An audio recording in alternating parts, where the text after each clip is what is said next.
How to see who viewed your public profile on Snapchat. So let's get started.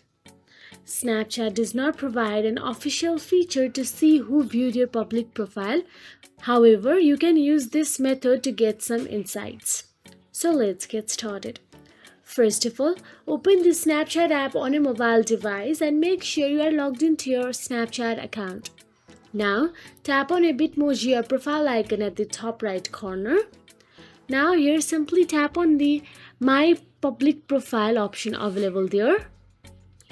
Now once inside the public profile, tap on the Insights option available there. Once you tap on the Insights, you can view metrics like story views, profile visits, and subscribers gained. It is only available if you have many subscribers. So there is no official way to say exactly who visited your public profile.